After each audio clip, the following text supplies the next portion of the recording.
3, 2, 1. Welcome to HVAC Success Secrets Revealed, a show where we interview industry leaders and disruptors, revealing the success secrets to create and unleash the ultimate HVAC business. Now your hosts, Thaddeus and Evan.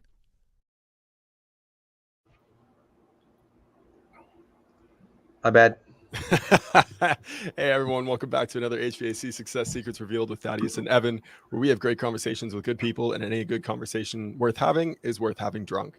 So cheers. Gentlemen. Pete, thank you so much for joining us. We appreciate you, and truly appreciate you taking some time out of your day and even rescheduling with us after last week. I know you had some issues that you had to take care of when it comes to immigration and all that, which is zero fun. But we appreciate your flexibility and hopping back on with us this week and making the time for us. Well, thanks for being flexible. I really hate that snuck up on me like that, but it was one of those things I had to go. So hey, out of your control. Governments are crazy. I get it. It's all good. Nobody knows that better than Canada. So Right? yeah. For those of you that are watching this and you do not know who Pete Ramsey is, he's currently the president of Ramsey Media and an HVAC business coach and consultant with Pete Ramsey Consulting, and running the HVAC Greatness being the name of the business and the coaching group, correct?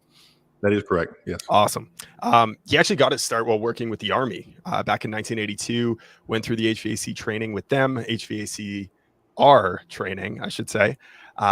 Continued as a technician, worked his way up to running his own business, where he did that for 7 years before getting to a fork in the road and ended up selling his business then got onto the supplying side and working with Lennox for a while. So he's seen so many different aspects of this business and this industry, which is why I think it really explains why he's done so well as a coach and how he can offer so many different perspectives in helping you achieve greatness within your business. So thank you so much for joining us here today, Pete. Absolutely. You got everything right, but I was in business for 10 years. 10 years.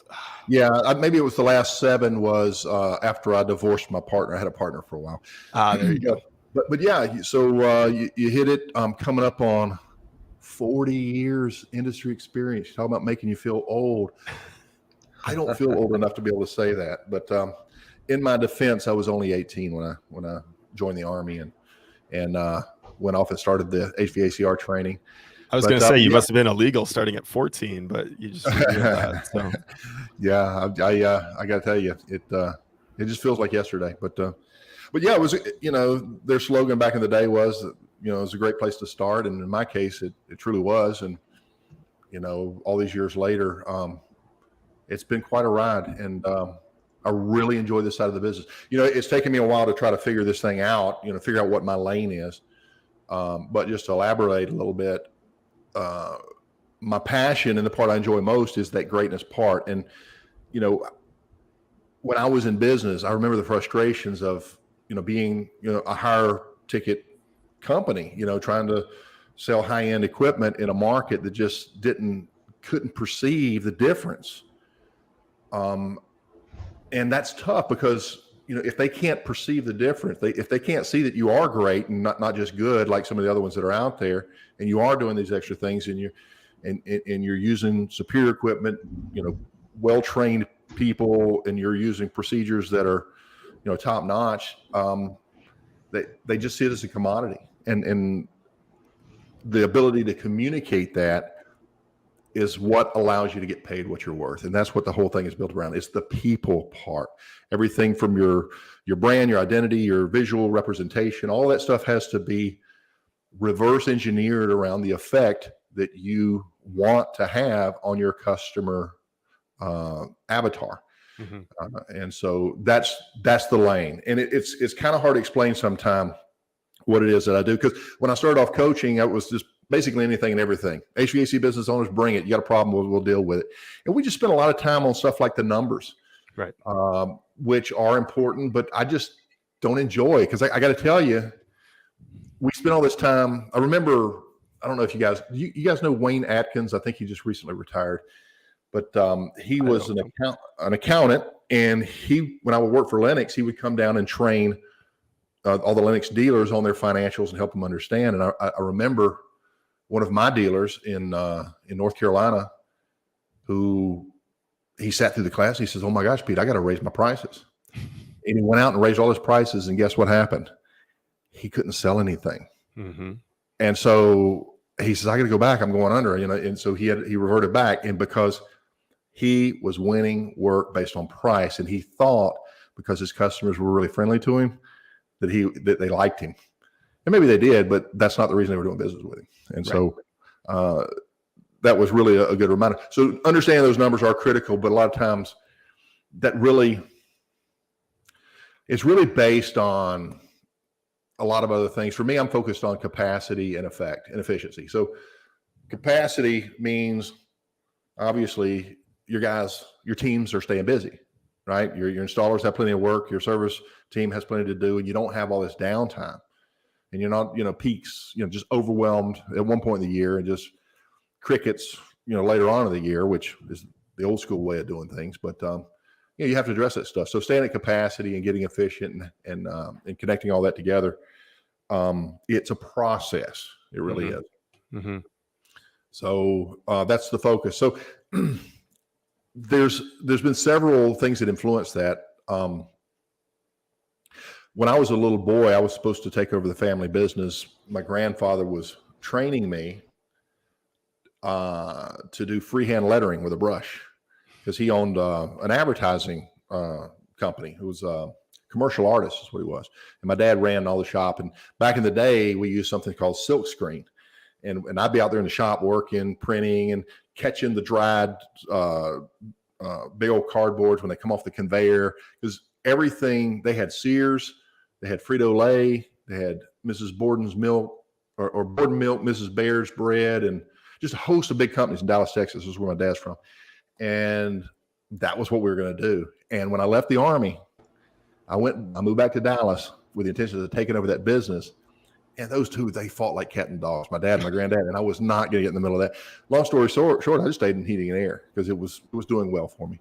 But a huge influence on that marketing side. My grandfather taught me so much. And when all this stuff comes together, we think because we do such great work that's why your customers, love us. But in reality, if we don't take some control of that perception and allow our everything that we do to bleed through and get that value across, it's a tough. My grandfather taught me this expression. It's a tough row to hoe, because back when they used to, do the plowing, Right. It's a tough row to hoe. Right. And so the other hoe. it's a tough row to hoe. I took care of him until he died. By the way, he was 94 when he passed away. And he used to ride around with me, and he'd ride shotgun, and I'd ride check on my jobs, and he'd be right there. And it was about 3 or 4 years that he was with me, and man, that was I really bonded with him so much more, and just learned so much. But anyway, I didn't mean to get off track there. No, Well, that dude, I sounds really unique like and really tangents. special. Yeah. One of the things that I wanted to get into is this, like you talked about capacity and efficiency. Mhm. And I know we're going through this in our business is, how can we become more efficient? How can we get things done faster with either the same or less resources while not compromising quality? When you look at an HVAC business and things that they're doing, I'm sure that there's probably nuances to each specific HVAC business, but is there one common trend, one common thing, or maybe it's two things that you're seeing people do that are causing them to be inefficient, and how can they fix it to become more efficient in their business? Sure. Well, I think the biggest thing is we do some mastermind groups, and I co-host with another coach, and he's a financials guy. And he used to work for the Carrier distributor up in Colorado. His name is Dennis Homan. Shout out to Dennis.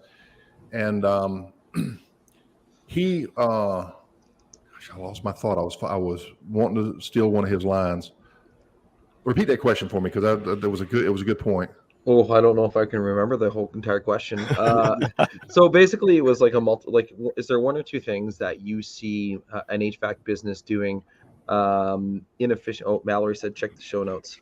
Is there a common trend Yes. that you're seeing people do that's causing them to be inefficient in their business, and how can you fix those trends? Yes. So now I remember what it was. He was contacted by one of the major executives over at Train, and he recognized what we won't admit to ourselves, and that is HVAC businesses are terrible at branding themselves, their brand. Come up with a cool name because I love that name, and then I'll come up with a slogan. You know, our quality is the best, or your comfort is our priority, or we'll take the first letter of our children's names and come up with a cool acronym name that we love, and it's a little. All of that stuff, it means something to us, but it really doesn't do anything to improve our business. So one of the most powerful things that you can do for your business is to create an identity.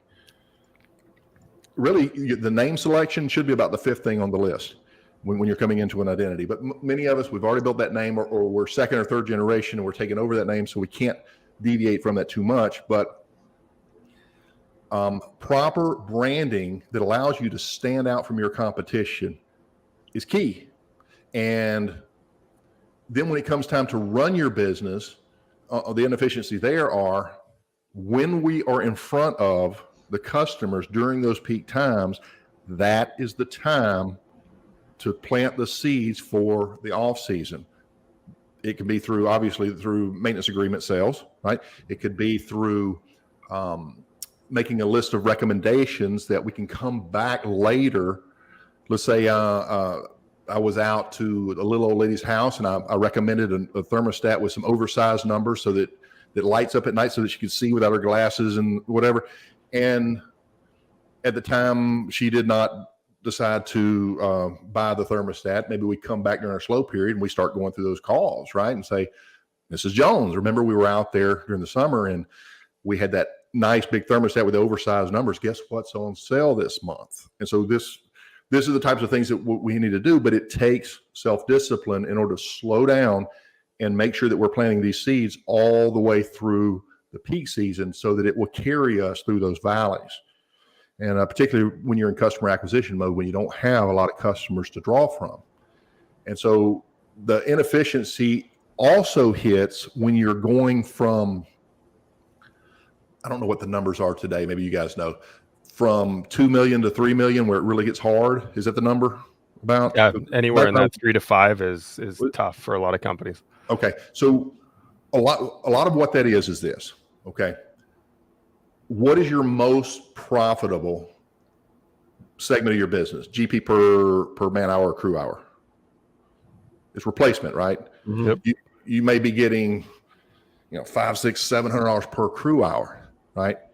And then when your service techs are doing their thing, maybe they're getting a good hourly too. But really, who is it that we want to feed? We want to feed that installation replacement crew, and so we call that, or I call that, the mother bee, right? The queen bee. So everything else is kind of feeding this and making sure she is always at capacity. So if you can do a replacement per day, we want to do our best to try to have 5 lined up and have our system set up so that if somebody's sick, that continues to go. But your one queen bee, your 2-man crew or 2-person crew, if that's what you use, has to have so many leads coming in. The service team needs to provide a percentage of that. Your maintenance needs to provide a certain amount of that. And then obviously we have to advertise to fill that in. But you're going to hit a spot where you're mature. And it generally looks like this. You've got your 2 installers. Maybe you have 2 service techs and a junior tech that's doing the maintenance, right? And the owner's doing the sales, and you can develop to capacity. It depends on your mix, obviously, how much service and replacement. But once you've got that, all of a sudden you're rocking. But now the work comes in, and so you want to start bringing in another crew. And so instead of that queen bee that's taking care, or the queen bee plus her, the rest of her team, of a mature unit, carrying the burdens of the company. Now it's all of a sudden financing basically the building of a second company. Does that make sense? So you're building that next team. And so that's burdensome.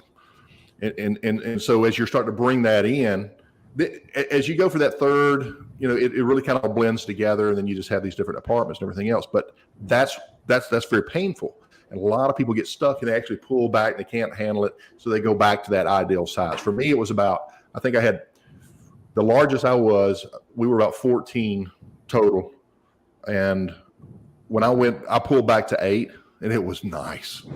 We can manage things a lot better and everything else.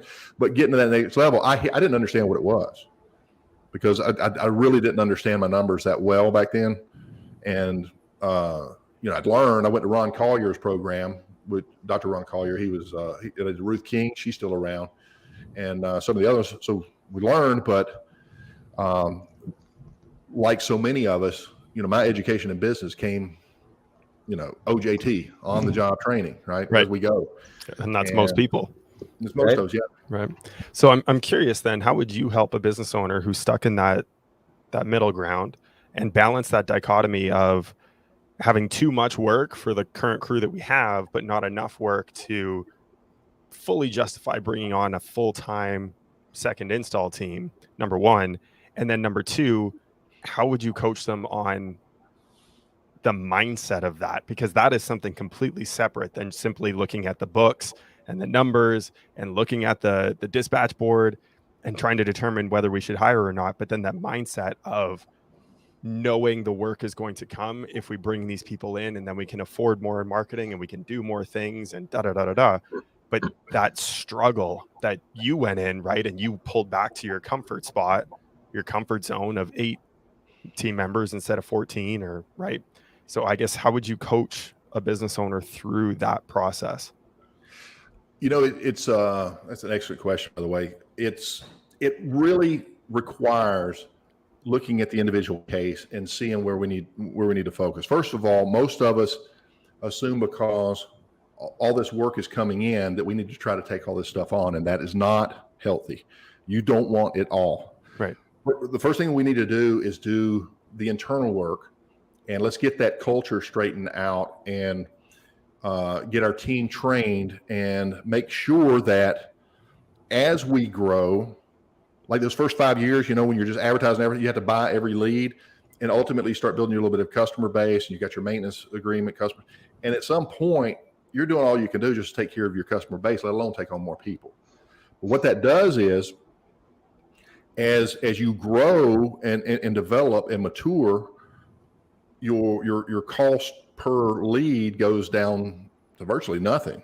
If you think about it, other than internal marketing, you have to pay for that, but that's part of overhead. So, but in order to get to that point, there are other things that we want to make sure that core is healthy. And one of the things I would really focus on is, okay, who are you in your market? Have you guys read the book? I think it's Blue Ocean Strategy, or Blue Ocean Strategy. I've heard of the name, but I have not read it. No. Yeah. Okay, so the gist of it is this: most businesses are in that red ocean of shark-infested, bloodied water competition. So we're all, heating and air is the worst. We're all in there fighting over that same bone. But if you had the ability to take your company and lift it out of all of that and create a different market by doing a different identity, or different being the person to call for this section of the market, now all of a sudden you're in blue ocean, you're pulling in the big fish with no competition. Right. So how do we do that within our industry? And that's the magic question. So that's what HVAC Greatness, that's what I do. I do really more on the coaching, but what I've discovered is this is such a slow process. It's more of a work in progress process. What's the expression? It's a progressive work in process. Maybe it's a combination of the two. So we have to implement these things a little bit at a time. So most of us are really looking at, okay, I've got 10 calls. I got to get 10 calls today, as opposed to prioritizing those and going in and slowing down and getting the most out of each call that we possibly can, doing a good job, making sure that we're giving that customer experience that sets us apart and everything else. So there's that piece of it. But you've got to draw the right customers in. You don't want every customer. and you got to set yourself apart, which is a great lead in to what we're coming into with the economic challenge. So what the advice we would have given 3 years ago, it looks different today. I saw, and this is a slight deviation, but I just want to make a point. We are in a recession. They have not admitted it yet. If you watch mainstream news, they're not going to admit it quite yet, but I think the second quarter is finally going to come through with the reports. They're going to have to admit it. Amazon reported their first quarterly loss in 7 years, and they're like 45% of e-commerce. And they're now in all fairness, they weren't a loss. It was the lowest growth point in the last 7 years. It was their first non-double digit growth. It was actually 3-point-something billion loss, but they countered it by saying they had $6 billion worth of reinvestment back into the company. So you consider that a trade-off. But exactly. But the point is, yeah, they're way down. Okay. Yes. Recreational vehicles, RVs, go buy them. They're sitting on the lot. They can't sell them. They can't move. High fuel costs, whatever. The economy is coming into a change right now. Mm-hmm. And so it will affect the way we're doing business. Large companies are going to be scooping your technicians away from you if you don't know how to keep them. We're going to see a lot of people go back in the truck. We're going to see a lot of people go under. But if you're going to be prepared for that, you need to set yourself apart. And that's what I was talking about with that blue ocean. Do you have a unique marketing position? Right. Maybe you're the, ground source heat pump, or your Dr. Ductless, or you can do it from a product standpoint, but you can also do it for an approach to your service. The point is to set yourself apart. And I've been working with my guys on that, and we've got some really good strategies that, they're customized for each person and how it's built around them, but in their customer, what we call their customer avatar. It's their ideal customer. And we've identified that through what we call shared values. Mm-hmm. I've got values, you've got values, but when we come together as a business, it works because you really appreciate these values that I have. And you're like, and you can find them in your Google reviews. You send John out and it usually follows an emotional compliment. John was amazing. He did this, this, and this. And there's your values. So the most common ones are low price and getting out there quick. But those aren't the two that you want to build your business model around. You want to find those other ones.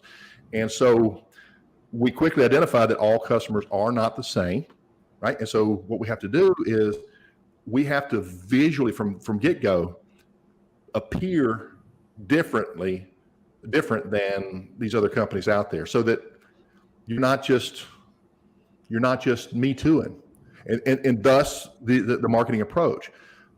Most heating and air conditioning businesses use a product-based marketing strategy. Correct. And we need to go service-based. 100%. Everyone's got the same products. Exactly. And so if you're service-based, your vocabulary changes. You get what's called finish line vocabulary. Imagine your life after you've experienced this. So it's like remember the expression, nobody really wants a 1/4-inch drill bit. They want a 1/4-inch hole. That's what we have to see. And if we're really good, we'll see beyond that. They don't want a 1/4-inch hole. They want to hang that thing on the wall. Maybe it's a shelf or whatever, right? And so that's the kind of thing that we have to be able to communicate to in harmony with these best values, that shared values that our very best customers are utilizing. And so now we're learning how to communicate to our customers on an emotional level. There's another good book, and I built much of my processes around this. It's called The 7 Emotional Triggers to Yes. I believe that's what it's called. It's genius. Oh my gosh. So there are 7 categories. People do not buy for logical reasons. We've read this, but he literally breaks down and goes into this. And what they do is emotionally inside, they got this, they just know. But if we only, let's say we sell based on an emotional trigger alone, you get what's called buyer's remorse. Right. But if you blend that in with the logic, and HVAC guys love to sell with logic. It's a 21 SEER. It's got the variable speed. It's got the, and they'll go into features instead of the benefits, right? Right. So ultimately, that's what it boils down to. So what we have to do is recognize that you can go in and logically be the best choice. But if you can't pull that emotional trigger in that client, you're not going to get the sale. Correct.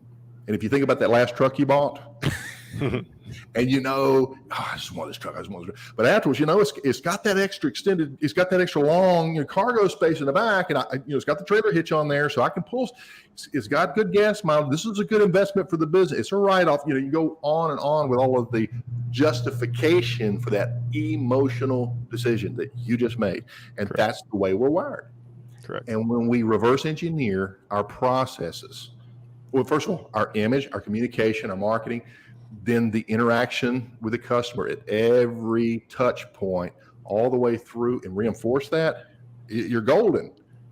But you have to reverse engineer that. And this, again, like it's a work it's a process in order to get these things implemented a little at a time, because you just can't just stop what you're doing and just totally revamp this thing, because you have to do a lot of internal work and get this stuff adjusted. You mentioned mindset, that's huge. Culture, that's huge. That's community mindset. You can't, it's different today. Correct. It's really important. And it's always been important, but today more than ever. The best companies have always had it, right? Yeah, people will always buy with emotion. They'll justify with logic. 100%. Yeah, and I remember a job. We had added Lennox as a second line. I was putting in one of the first complete heats, and the guy was a tough guy to sell, but he finally bought from me. So we had a complete heat, which is basically a 90% hot water heater, and then it would use the heat to, I can't remember if it was a primary source of heat or it was a secondary for backup on a heat pump. But anyway, we put in the whole system. So my team's out there, they did really good work. And the owner, it was a custom house, he called the inspector. He says, tell me, does that Ramsey company, they did a pretty good job? And I never met the guy. And he said, I inspect every company out here's work in the entire county. And I'm telling you, if I was going to have a system put in my house, Ramsey would be the one. They do the best work, which made me feel so good, but it did nothing for my sales. It did nothing to persuade my customers. Mm-hmm. So that's not good enough. It's important. It's really important if you take pride in what you do. But if you really want to go to the next level and you want to be able to have customers emotionally buy from you and then justify later, then you have to design everything in such a way that does that. A lot of it's already been done, like the contrast trigger. That's why you have, like, on your equipment sales, you've got the bronze and the list, the bullet points go this far, and then you got the silver and they go a little bit longer, and then so by the time you get to the platinum, it's real long. So there are people who buy based on the contrast. They need that contrast in order to identify the one that they want. I think it was one of the camera, maybe it was Nike or Canon or one of them. I believe it was Nike. They had that good, better, best model in place. Basic camera, mid-level camera, and let's say it's a $100 camera, a $200 camera, and a $500 camera. All of them were in the middle. That was their contrast. But what they did is they added a fourth one. They had a premium. They had the same three cameras, and it was like a $1,500 camera. And all of a sudden, that what used to be the best and now it's the second best went through the roof. Right. A lot of people can identify. I don't want the cheapest. I really don't feel like I want the very best, but I just want something really good. And that's an internal process. That's how they do. That's how they consume. They're mm-hmm. consumers. And so, putting these types of strategies in everything that you do, it just makes it easy for the customer to decide for their own reasons, their own emotional reasons. So when it comes to discovering your own internal values for your company and your ideal client, which one would you dive into first in order to assist the other? Well, I think that caring is, I've done this exercise with a lot of different business owners, and I have discovered this. I'm a conservative type. I love integrity. I like doing stuff the right way. I like honesty. And for whatever reason, most of the people that end up coming to work with me, either through group training or one-on-one, and I got a soft spot for the little guy, so I make sure he can afford, I ended up attracting similar people to myself, and you'll do the same thing. And so when you focus on the fact that you actually do care and that you do have integrity and honesty and you are a professional, those are the big three, by the way, that I've identified for me and many of the people I work with, and you learn how to communicate those, people, your consumer, your customers don't understand that technical aspect. They got to trust you. And how do they trust somebody they don't like? Or how do they trust somebody that clearly doesn't care what I think? So those types of things communicate on a subconscious level. And once you get in alignment, it's like here's another example. It's like the cultural thing. This is what's happening. So a lot of the business owners are taking social media out and they're videoing their team having fun on the job. And what this does is it shows values that company has. And so why? Because we want to draw customers that share those values. But here's the ironic thing. The big company from across town, their best technician comes over and applies for the job with this company. And the person who owns the company that's doing the social media says, is everything okay over there? What's wrong? Why are you leaving? The technician literally said, we don't have any fun over there. I see your stuff online and I want to have fun. I want to be part of something that's fun. And so not only does this stuff work for your customers, it also works for your employees, which is really, really important right now. People are losing technicians left and right. And they're not out there. And if they are out there, what kind of baggage are they bringing, to toxify your waters that you've taken so much care to keep clean in your culture? And so, so the values that I would focus on is literally understanding that without that customer, we don't have a business. And that's a human being. That may not be your grandmother, but it's somebody's grandma, right? Or whatever example you want to use there. But truly caring about the individual and about the work that you do, and doing following a professional process, that's all important. And when you incorporate shared values in your hiring process, now you can take somebody and train them up and know that they'll probably stay because this is home. I'm with people that I can identify with. In talking about your ICA and identifying with the right people and the right customers, and you said earlier, turning away customers. How do you go about finding your ideal customer? And more importantly, if they don't fit your ideal customer, how do you go about turning them away? Because I look at a business and some people are like, well, shit, I just want the money, or I want this customer, I want to do it, or I want the job, and what have you. How do you break that mindset of it's okay to be able to turn down work?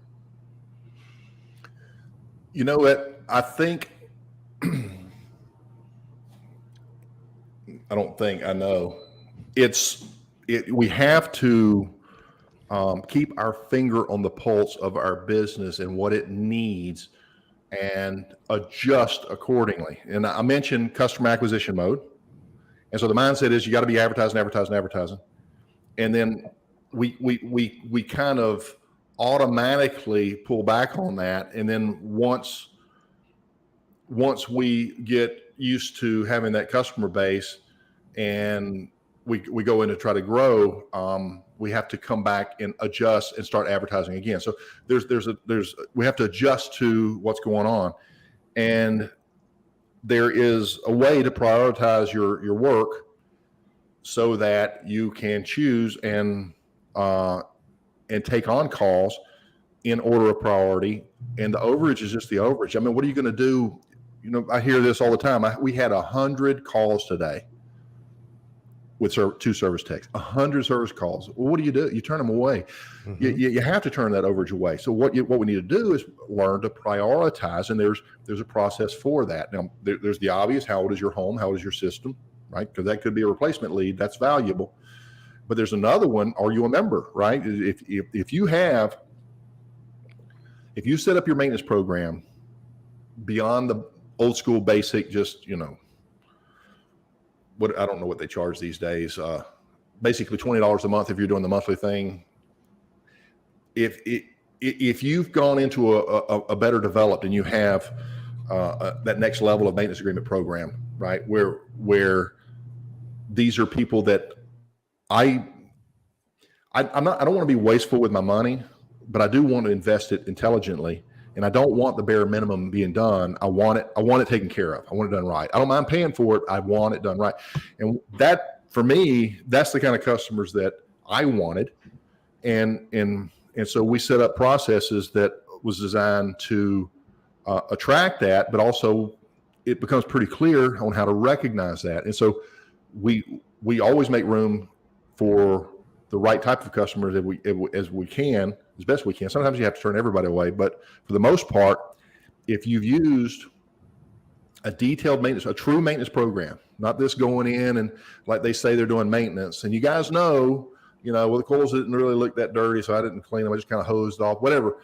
If you really didn't go through and do all this stuff, if you've done this during the springtime and in the fall, your breakdowns go way down, particularly if you do proactive component replacement. That contactor's pitted. It's starting to show wear. Let's go ahead and take the leads going to the compressor, turning green. Let's not wait for it to burn up. Let's go ahead and change the brake or whatever.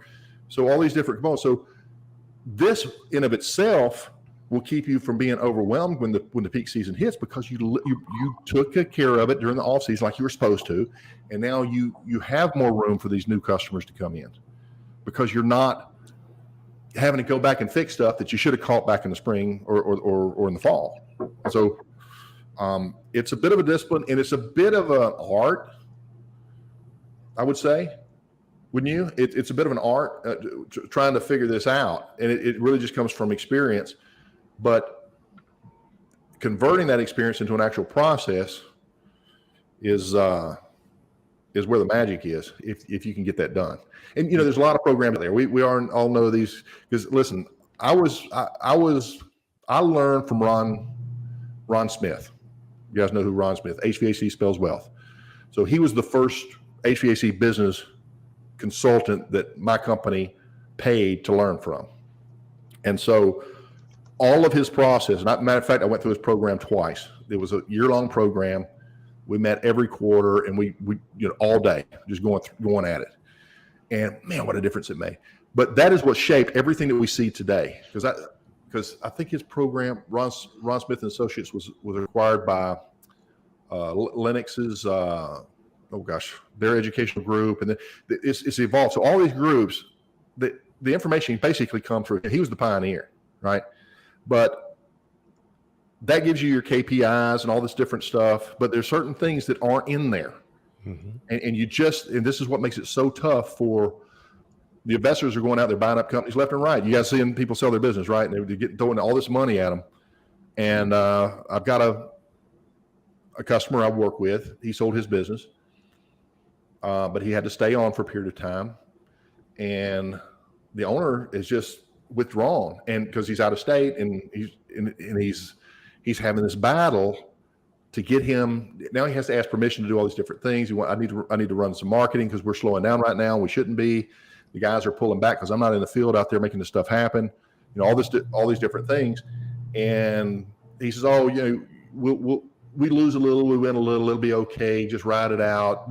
The things that a true owner who really cares is on top of, these type of companies just don't understand, and they don't get that artsy side of it, and therefore they fail. Right. And because Well, and that's where there's a lot of room for opportunity when it comes to any business that's in a market where there's been a lot of private equity coming in there and taking over the market and buying up all these businesses. You know that emotional side, that ability to connect with consumers, the ability to connect with homeowners on an emotional level is going to be void. So Google Ads might not be the best play for them because they can just spend their way out of any problem, right? And create a new one in terms of spending deficits. But when you look at the ability to be creative, like you said, and connect with people on a real emotional level through another form of media, through community sponsorship, through outreach, there's so much more opportunity when it comes to that type of a component. Yeah, people don't fall in love with businesses. They fall in love with personalities. And if your company has its own personality and it stands for something, and you have your standards, you have things that are just you just will not do, or what do you call them? There's a name for it, but yeah. So if we don't develop that side of it and become relatable and actually express that you do care and actually care, then the customers will feel that. And we do a program called the Consultative Service Call. Mm-hmm. And this is designed to take your service technicians and raise their tickets. And so many of what I see out there, and I won't say any names or anything like that, but it's become this whole sales thing. And I've got several companies I work with around the country, and gosh, I don't want to say that name either. There's a big company in town. You know the name if I said, and the customers are getting tired of that. Every time the guy comes out here, they're trying to sell me more. They're always trying to sell. And so they're basically salesmen dressed as technicians. And, right. and so there's a movement towards that. Well, what we've discovered is if we take it and first of all, a lot of your technicians hate that. I am not a salesman. I'm a master service technician. Mm-hmm. That's what I do. And that's what I'm here to do. In our process, what we do is we connect to that. You are not a salesperson and you are not allowed to sell, but you are a master service technician, and we're going to grad you up to a service technician consultant. And so instead of you just going in there and finding that little minimum problem, we're above that. So here's what we're going to do. We're going to do a full assessment, and we're going to look at all these other things. And we got a kind of a trade secret translation system that we use. And we basically use this system. We take the technical data and we put it over into this, and we lay it in front of the customer and say, this is what we discovered. This is your full assessment. This right here is why we're here today. Okay, this is what's broken. These items are in this category because we're concerned about their dependability. Yesterday, the thing that's broken was over into that category. Today, it's up here in the broken category. So one day, these are going to come over here. And so we have all of these categories that are designed to do one thing. It's designed to answer the customer, the subconscious question that we all have every day and everything we do in life, particularly when somebody is in our house trying to sell us something or working with us. And that is, what does this mean to me? Well, your widget thingamajig's out of calibration. Okay, what does this mean to me? Your contactors are pitted. It's basically the same. Okay, so what does that mean? You're selling the drill bit, exactly. Yeah, so exactly. So we use a system in that, and I love this. We started with some some pilot groups. So I worked with a guy down in Atlanta and his 5 technicians, and I love it. He came back and he says, my very best guy who's already selling went up 60%, which was great, right? And I said, what about the other guys? He said 300% because they never sold before. And all of a sudden, they just doing this. All they do is lay it out there. What would you like to do? Here's what we got. What would you like to do? And or I think Crisara does something similar. He has an expression, what should we do, or something like that. It was genius. I love Joe Crisara. He's a great guy. And so what happens is the customers, well, how much? Well, how much for what? We got tons of options. What do you want to look at? So if we've got a category for, IQ basically, but it's done in a way that they get it. Oh, this is not healthy, right? And so it's just part of that. So that's got to be in place as well, right? You got to empower your people in a way that they're in their comfort zone, and where their comfort zone isn't housing enough, we redefine it so that we enlarge that comfort zone to include still who they are, but yet we've taken it to another level in a way that they can accept. No, you're not selling, and we don't want you selling, but we do. But you are a professional consultant, and you don't miss anything, and you bring the full report to your customer and let them decide. We've got the system to translate everything. They'll understand what it was. Let them choose what they want, and it takes all the pressure off. And the whole, well, here's what I recommend you should do. We take all of that off, and you don't need it. What you need is integrity and a process that all you got to do is duplicate, and it'll take care of itself. And so that's an important piece of it as well. And I know we're all over the place, but it all goes together. It's all about interaction. Totally. Nope, 100%. Well, as we come, close to the top of the hour on it, we do have to get to our round of question generator, because that is one of the favorite parts of the show. It is a complete interject in everything that we've been talking about. It is random, and it has nothing to do with anything. So we have 3 options here for you. Do you choose option 1, 2, or 3? Okay. You got me scratching my head on that one. Okay. You just got to choose option 1, 2, or 3. Okay. Which one do you want? Which one do you want? You're not going to tell me what they are? Nope. No. Okay. It's a random question generator. It's the joy of it. It's fun being in the driver's seat. I hate when it gets asked to me. Okay. I'll take number 1. You take number 1. What dumb accomplishment are you most proud of? What dumb accomplishment? Probably it's business related. Oh gosh, man, there's so many. I got a lot to be proud of. But it has to be, what dumb accomplishment are you most proud of? I sold a job at half of what it should have been, and it was a commercial job because I didn't know what I was doing. I got the job. I finished the job. I lost my butt, but I'll never make that mistake again. And I share the importance of that with everybody I ever work with. So it was U-Haul's climate controlled storage. And so I'm doing all this. There's a bunch of basically, some 3-phase condensers, but it was residential system. And I lost my butt on that. And I'm proud. I didn't it didn't put me out of business. I finished the job. It was great. We stood behind the work, but man, that hurt. That one hurt. That makes sense. Mm-hmm. Well, God, underselling jobs, never a good time. Done it a few times in my day. Right. Yeah. Yep. What about you, Thad? What dumb accomplishment are you most proud of? Oh. Man, that's a tough one. God,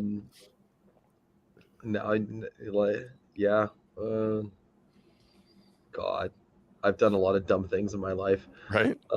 That's the tough part. And then celebrated them. That's even right? worse. And then celebrated them. I mean, I should say, wearing my wife as a joke, but but no, that's actually, I'm super proud of that accomplishment. So, that's okay. You're supposed to be proud of it, but it was a dumb accomplishment. You know what? I'm gonna go on and I'm glad that I did it, sure, because it's an accomplishment, obviously, right? But actually going to university and getting a management degree, like a Bachelor of Management, was probably the stupidest thing that I've done, but it was also kind of the best thing I've done. So it's kind of a dumb accomplishment in actually getting it. And the reason being is most of the stuff that I learned about running a business, but in the position that I'm in right now, save for what's a profit and loss, what's a general ledger, and how to read general accounting principles of things. That's really the only thing that I learned from my university degree. So that would probably be where I would go. I probably wouldn't have went and got a business degree because you can learn that shit elsewhere. I probably would have went into the trades. And my dad had told me this numerous times: just go into the trades, go into the trades, go into the trades. You can go learn business on your own after the fact. And I wish I would have listened, but so that would be a dumb accomplishment of mine. What about you, Evan? First home run in Little League. A dumb accomplishment, hey? Yeah. Super proud of that one. Rub it in my kid's face all the time. Oh, And I got a trophy 2 years back to back, kindergarten and grade 1, for giving a speech in front of the school. And that was another one that I actually rubbed it in a buddy's face, because he was he was getting married last weekend, and it was my best man speech. And I told him that he was the reason for participation trophies after that, because he was sitting in the front row crying because he had never won a trophy before in his life. And here I was getting a trophy for giving a speech, and then I delivered the speech at the wedding.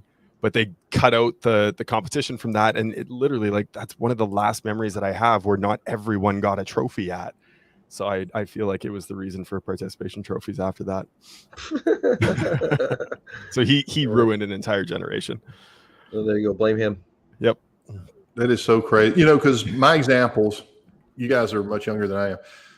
So we didn't all get trophies. Mm-hmm. You know, only I think it was first, second, third, that was it. But the people that I looked up to, I mean, they just thought differently. And when I graduated from high school, I was looking to go to college, and I was going to night school, going to do mechanical engineering. But back then, the thing to do was, you get married, right? You get married. So I got married, 19 years old, 20. When I was 20, my first daughter was born, and all of a sudden I couldn't go to night school anymore because I'm working full time, going to school full time, and the military training is not, it doesn't reciprocate. So it just threw everything. That's why I went into business. I said, well, I can meet my financial goals and everything else. But back then it was cool. It wasn't until later that they kept pushing the university thing, right? Mm-hmm. And probably towards the early to mid 80s, and it started kicking in, and that was right around the time. So a lot of people were doing it, but most people I graduated from high school with me, they didn't go to college. Right. It's just not what you did. You go get a good job, you retire one day. Yeah. Well, now that's a standard practice. And look, I'm not over here saying that college or university is stupid. No, if you're going into the STEMs, so science, technology, education, math, all right, sure. That makes sense to go get a business degree. But, I look at most of the people that I know now were university. I got my best friend group came from university. So obviously that was a good thing that resulted of it. I'm sure that if I did something else, I'd have a different friend group, which, if they were to ever watch the show, which they probably don't, I should say, I should probably just get a new friends group anyways. So I can say that here because they'll never watch the show. But like there's that reality of it is a majority of individuals that I went to school with aren't utilizing their business degree to their full potential. Whereas, somebody who goes in to be a doctor, well, you kind of need more schooling to become a doctor because you need to learn a lot of shit. Where business, there's a lot of other places that you can go learn that from for more successful people that have ran businesses and pay them to do their coaching programs than paying a university or institution to do your business degree. So it's true. That's good points. All good points. Yes. Awesome. Well, as we wrap up here, we do have one final question for you, Pete. And that is, what is one question you wished people would ask you more, but they don't? I wish people would ask me, help me rebrand this company. And I'm not talking about commercial art doing your rap. There's a big company right now that's doing a fantastic job out there. Again, I won't mention names. On Purpose Media. No. They don't. No. You still want to use these types of companies. Yes. But, No, it's okay. Dan's been on the show, Kick Charge. They do phenonoble work. You can mention Dan all you want. It's all good. Yes. Right. Yeah. Okay. So I know Dan. I know him through Facebook and whatnot, and we've chatted a couple of times. But before there's a couple of ways to approach branding. But if you really want to be passionate about your organization and build something that maybe will be a legacy for you one day, it really needs to be built around you. Right. Around your values and all this other stuff. And I wish more people would ask, how do I figure that out so that I can create my own identity and enter into the market in a way that I can be passionate about and everything else? instead of trying to adapt to a brand that somebody come up with that'll probably do a good job, but it's not who I am. I'm trying to be something else. And the reason I want to hear that question more isn't because you're going to just be more fulfilled. No, you're going to be more successful. Your system is broken. You don't know it. That's the problem. Your branding is broken and you don't know it. You're just another heating and air conditioning company, but you think you're special. And that's a hard pill to swallow for most of us. But Pete, we are that our customers love us, not as much as you think. And but they could, if we could take all of that, like I say, that greatness, and let's get it out, and let's weave it through all of the fabric of your entire business, so that your customers really get it, and they're drawn to that, and watch your success then. But most people, I'm good. My logo's good. I love my acronym. Well, I love that litmus test that you mentioned earlier of, if you raised your prices by 30%, 50%, 100% tomorrow, would the customers still buy from you? Test it and see. You will be shocked. Exactly. Your ability to convey your value is your sales pitch. I got one example. I'll throw this in there. When I worked for Lennox as a territory manager, and I was working in Florida. I'm bilingual, I speak Spanish, so they gave me Miami and a bunch of others. But anyway, I would go in Fort Lauderdale, West Palm Beach, all the way up through there to all these dealers, and was well received. After 13 years, I left Lennox. I ended up, Goodman came after me. I went to work for him. The money was good. Same clothes, same Pete, same little notebook I carried in the door, same customers. They treated me differently. They treated me differently because the company does matter. And you want to just hire a better salesman to go out there and sell better. No, you need to give him the organization that is perceived as the high quality, right, by your customers, and then watch your sales go up. You got to give them something to sell. And so, yeah, the advertising, the marketing or the branding part, it needs to be professionally illustrated, but you got to give them something to work with. What do you want them to illustrate? That's the bottom line. And when you figure that out, you can really set yourself apart. You can really go to the next level, and you can give that franchise look, and still be it's a small operation in your community. So, absolutely, yeah. Well, and as Dan often says, the most expensive brand you pay for, or the most expensive logo you pay for, is most often the cheapest one because of what it's costing you in lost opportunities. So that's a great point. I couldn't agree more. Yeah. Well, as we do wrap up, if you do, always drop them off. It's Gil Cavey Jr. in the house, dropping that one, Uncle Pete Ramsey. So if you do want to get in touch with Pete Ramsey at the HVAC Greatness, you can reach him at HVACGreatness.com. That's HVACGreatness.com. We'll, of course, put these in our show notes for later. If you want to shoot him a message on the old Facebooks, it's facebook.com/Pete.Ramsey.3760. Check out their Facebook page, facebook.com/HVAC Greatness. They also have a group by the same name, facebook.com/groups/HVAC Greatness. And, of course, if you want to reach them on the old emails, HVACGreatness@gmail.com. That's it. And where do they send their carrier pigeons? Panama. Perfect. Awesome. Pete, it's been a pleasure having you on, sir. Thank you so much for all the knowledge, all the nuggets. Definitely want to hear from all of you as well. Make sure you drop a comment down below as to what your favorite nugget was from this show. And until next time, cheers. Cheers. Thanks, guys. Appreciate it. Well, that's a wrap on another episode of HVAC Success Secrets Revealed. Before you go, two quick things. First off, join our Facebook group, facebook.com/groups/HVAC Revealed. The other thing, if you took one tiny bit of information out of this show, no matter how big, no matter how small, all we ask is for you to introduce this to one person in your contacts list. That's it. That's all. One person. So they too can unleash the ultimate HVAC business. Until next time, cheers.